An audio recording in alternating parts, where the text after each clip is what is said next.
Hi friends. So మరి మనం నిన్నటి వీడియోలో శ్రీకృష్ణ పరమాత్ముడి యొక్క కృష్ణాష్టమి సందర్భంగా కృష్ణుడి యొక్క జన్మ రహస్యం గురించి అయితే తెలుసుకున్నాం కదా. మరి ఈ వీడియోలో మీ అందరి కోసం మరొక కృష్ణ లీలతో వచ్చేసానండి. అదేంటి అనుకుంటున్నారా? సో మరి శ్రీకృష్ణ పరమాత్మ లీలలు ఎంత విన్నా కూడా తక్కువే. మరి అటువంటి లీలల్లో ఒకటే కుచేలుడి యొక్క కథ అనమాట. శ్రీకృష్ణ కుచేలుడి యొక్క కథలో గొప్ప అద్భుతం అయితే ఉంది, గొప్ప స్నేహబంధం ఉంది. అలాగే భగవంతుడు ధన మదంతో చిక్కిన వారికి కాకుండా మరి ఎంత పేద కటిక దరిద్రంలో ఉన్నా భగవంతుని మనస్ఫూర్తిగా కనుక కోరుకుంటే వాళ్ళకి భగవంతుడు ప్రత్యక్షం అవుతాడు అనడం వెనకాల ఈ యొక్క కథ అనేది ఎంతో అద్భుతంగా అయితే ఉండబోతుంది అనమాట. సో ఎవరైనా కనుక ఫస్ట్ టైం మన ఛానల్ చూస్తున్నట్లయితే కనుక సబ్స్క్రైబ్ చేసుకోండి ఫ్రెండ్స్. మా ఛానల్ చూస్తున్నారు కానీ సబ్స్క్రైబ్ చేసుకోవట్లేదు. అలాగే ఈ వీడియోని లైక్ చేయండి. మీరు లైక్ చేయడం వల్ల నేను మరిన్ని వీడియోస్ చేయగలుగుతాను. ఈ వీడియోని స్కిప్ చేయకుండా చివరి వరకు చూడడానికి ట్రై చేయండి. శ్రీకృష్ణ పరమాత్ముడు అంటేనే మనందరికీ ఎంతో అద్భుతమైనటువంటి ఒక గొప్ప మహా అవతారంగా మనందరం కూడా కొలుచుకుంటూ ఉంటాం. అలాగే మరి నేను శ్రీకృష్ణాష్టమి సందర్భంగా శ్రీకృష్ణుడి జన్మరహస్యం గురించి తెలుసుకున్నాం కదా. మరి అసలు కృష్ణుడు లీలలు అనేవి ఒకటా రెండా? ఆయన జగన్నాటక సూత్రధారుడై ఉండి ఎన్నో లీలలు చేశాడు. మరి ఆ లీలల్లో ఒకటే మరి ఈ యొక్క కుచేలుడు కథ అనమాట. అసలు కుచేలుడు ఎవరు అంటే కుచేలుడికి అసలు పేరు సుధామ అన్నమాట. సుధామ అనేటువంటి పరమ భక్తుడు, అలాగే మరి గొప్ప మిత్రుడు, బాల్యమిత్రుడు. మరి సుధామ అలాగే శ్రీకృష్ణ పరమాత్మ కూడా మరి విద్యాభ్యాసం దగ్గర ఇద్దరు కూడా మరి మిత్రులయ్యారనమాట. వీళ్ళిద్దరూ కూడా సాందీప మహర్షి దగ్గరే విద్య నేర్చుకున్నారు. ఆ విద్య నేర్చుకున్న టైంలో వీళ్ళిద్దరూ కూడా ఎంతో గొప్ప స్నేహితులు. వీళ్ళిద్దరూ కూడా ఎంతో అద్భుతంగా వీళ్ళ యొక్క విద్యాభ్యాసాన్ని అయితే కొనసాగించడం జరిగింది. మరి ఆ తర్వాత శ్రీకృష్ణ పరమాత్మ మరి సుధాముడు మరి వేరుగా అయితే అయిపోవడం జరిగింది. మరి ఆ తర్వాత శ్రీకృష్ణ పరమాత్మ నుంచి ఆ సుధాముడు వేరైన తర్వాత మరి సుధాముడికి పెళ్ళయి మరి భార్య, ఎంతో అందమైనటువంటి పతివ్రత అయినటువంటి ఒక భార్య అయితే రావడం జరిగింది. గొప్పగా అద్భుతంగా తన యొక్క జీవనాన్ని అయితే కొనసాగిస్తూ ఉన్నాడు. అలా కొనసాగిస్తూ ఉండగానే మరి కుచేలుడికి మరి ఏమైందనంటే మరి అధిక సంతానం కలిగారు. అంటే 27 మంది సంతానం అంట కుచేలుడికి. మరి ఈ సంతానం పెరిగేసరికి అతనికి దరిద్రం అనేది వచ్చేసింది. పిల్లలకి ఆకలి కూడా తీర్చలేనటువంటి కటిక పేదరికంలోకి అయితే ఈ యొక్క కుచేలుడు అయితే వెళ్ళిపోయాడు. మరి అప్పుడు ఇంకేళ్ళకి తినడానికి తిండి లేక, పిల్లలకి పెట్టడానికి కూడా తిండి లేక నానా విధాలుగా మరి బాధలైతే అనుభవిస్తూ ఉన్నాడు కుచేలుడు. మరి అటువంటి టైంలోనే మరి కుచేలుడి యొక్క భార్య మీ యొక్క మిత్రుడు గురించి గుర్తు చేసింది. శ్రీకృష్ణ పరమాత్మ మీకు బాల్యమిత్రుడు కదా, మీ యొక్క పరిస్థితి శ్రీకృష్ణ పరమాత్మకు విన్నవించి ఎలాగైనా సరే మనల్ని పేదరికం నుంచి గట్టెక్కించమని ప్రార్థించండి అని చెప్పేసి అయితే అడగడం జరిగిందంట. మరి ఆ విధంగా మరి కుచేలుడికి మరి తన భార్య అడగడంతో ఎలాగైనా సరే శ్రీకృష్ణ పరమాత్మని కలవాలి, తన యొక్క బాధని విన్నవించుకోవాలని చెప్పేసి ఎంతో ఆతృతగా మరి తన బాధని చెప్పుకోవాలనేసి కుచేలుడు అయితే అనుకున్నాడు. కానీ కుచేలుడి దగ్గర శ్రీకృష్ణ పరమాత్ముడి దగ్గరికి వెళ్ళాలి అంటే, మిత్రుడి దగ్గరికి వెళ్ళాలంటే, ఎవరి దగ్గరికైనా వెళ్ళాలంటే ఉత్తి చేతులతో వెళ్ళారు కదా. సో మరి అటువంటప్పుడు కుచేలుడికి ఏం చేయాలో అర్థం కాలేదు. కనీసం తన దగ్గర ఏమీ లేవు. అప్పుడు తన భార్య కుచేలుడికి ఒక మూటలో మరి ఆ యొక్క మూటలోకి కొన్ని అటుకులు ఉంటే అటుకుల్ని కట్టించి మీరు శ్రీకృష్ణ పరమాత్ముడికి ఎంతో భక్తితో ఈ యొక్క అటుకులను తీసుకెళ్ళి ప్రసాదించండి, ఆయనకి మన గురించి విన్నవించండి, మన బాధలు ఆయనకి తెలుసు కాబట్టి మరి శ్రీకృష్ణ పరమాత్మ మిమ్మల్ని తప్పకుండా అనుగ్రహిస్తాడు, మీరు వెళ్ళిరండి అని చెప్పేసి అయితే భార్య అయితే సాగనంపడం జరిగింది. అలా శ్రీకృష్ణ పరమాత్మ ఒక మూటలో కట్టుకున్న అటుకుల్ని తీసుకుని కృష్ణ పరమాత్ముడు ఉన్నటువంటి ద్వారకా నగరానికి అయితే బయలుదేరి వెళ్ళాడు మన యొక్క కుచేలుడు. మరి ఆ విధంగా కుచేలుడు వెళ్తూ దారిలో ఇంత పెద్ద ద్వారకా నగరంలో శ్రీకృష్ణ పరమాత్మ నన్ను గుర్తుపడతాడంటావా? అసలు నేను ఎవరో శ్రీకృష్ణ పరమాత్ముడికి మర్చిపోయే ఉంటాడు, ఆయనకి మనల్ని గుర్తుపట్టవలసిన అవసరం ఏముంది అనుకుంటూ కూడా ఆ యొక్క ద్వారకా నగరం వైపు అయితే ప్రయాణం సాగించాడు మన కుచేలుడు.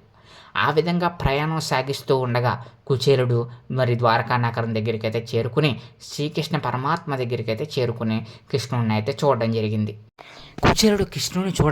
కృష్ణుడు కుచేలుని చూడగానే వెంటనే సోదర భావంతో అలాగే మిత్ర భావంతో వెంటనే కూడా పలకరించి శ్రీకృష్ణ పరమాత్మ తన యొక్క మరి ఆ ద్వారకా నగరంలో ఉన్నటువంటి తన యొక్క ఇంట్లోకి తీసుకెళ్ళి సింహాసనం మీద కూర్చోబెట్టి మరి ఆ విధంగా పాదపూజ చేసి ఆ విధంగా షోడశోపచార పూజ చేస్తారు కదా. సో వచ్చిన వాళ్ళకి ఆచమనీయం ఇస్తాం, అలాగే మరి మనం మంచినీళ్ళు ఇస్తాం, ఇవన్నీ కూడా సకల మర్యాదలతో మరి రాజకార్యాలతో శ్రీకృష్ణ పరమాత్మ తన యొక్క సింహాసనం మీద కూర్చోబెట్టుకుని కుచేలుడికి విసనకర్రతో విసిరి మరి ఈ విధంగా సపర్యాదులు కూడా చేసి తన యొక్క మిత్రుణ్ణి మర్చిపోయాడు అనుకున్న దానికి పటాపంచలు చేసి మరి కృష్ణ పరమాత్మ తనదైన శైలిలో మరి ఆహ్వానం పలికి గొప్పగా తన రాజ మర్యాదలు అయితే చేయడం జరిగింది. దీంతో కుచేలుడు వెంటనే కూడా శ్రీకృష్ణ పరమాత్మ ఎంత గొప్పవాడు అని చెప్పేసి వెంటనే కూడా నిశ్చేష్టుడై ఉండిపోయాడంట. మరి ఆ విధంగా మరి శ్రీకృష్ణ పరమాత్మ ఒక గొప్పగా అలా చేయడం చూసి వెంటనే కూడా మరి ఈ యొక్క మన ఎవరైతే ఉన్నాడో కుచేలుడు మరి నిశ్చేష్టుడై అలా ఉండిపోయాడు. మరి వెంటనే శ్రీకృష్ణ పరమాత్మ కుచేలుడిని అడిగాడు, కుచేలా, నా కోసం నువ్వు ఏమి తెచ్చావు? నీ ఫ్రెండ్ కోసం, నీ యొక్క మిత్రుడు కోసం నువ్వు ఏమైనా తీసుకొచ్చావా అని అడిగాడు. శ్రీకృష్ణ పరమాత్ముడికి తెలియదంటూ ఉంటుందంటారా, జగన్నాటక సూత్రధారి.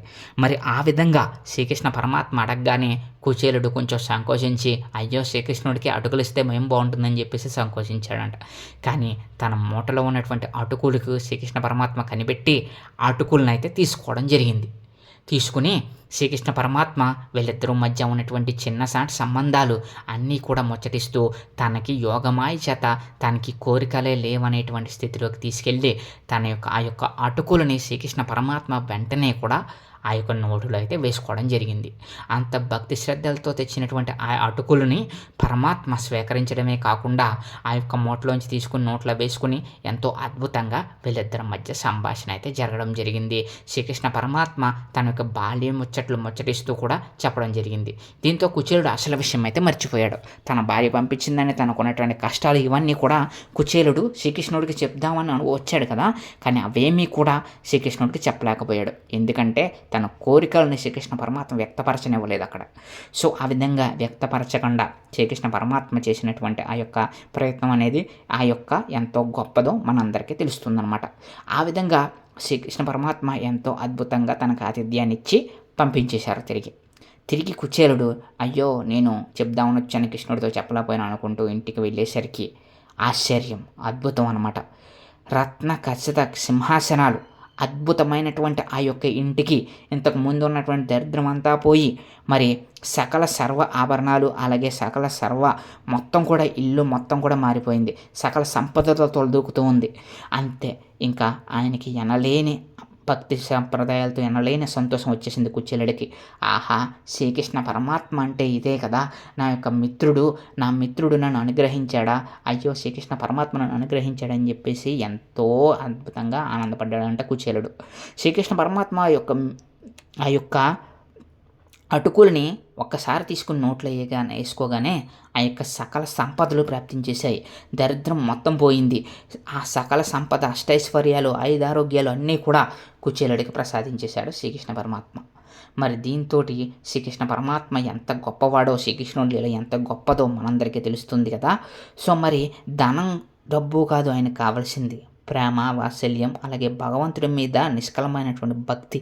ఇవి ఉంటే మనందరం కూడా భగవంతుడిని ఖచ్చితంగా కూడా భగవంతుడి యొక్క అనుగ్రహం అనేది మన మీద ఉంటుంది అనడంలో శ్రీకృష్ణ పరమాత్మ యొక్క ఈ లీల చూస్తే మీ అందరికీ అర్థమవుతుంది కదా.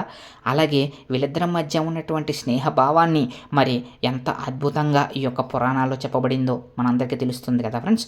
మరి ఈ విధంగా శ్రీకృష్ణ పరమాత్మ తనదైన శైలిలో భక్తులను అనుగ్రహించడానికి ఎన్నో లీలలు చేస్తాడు.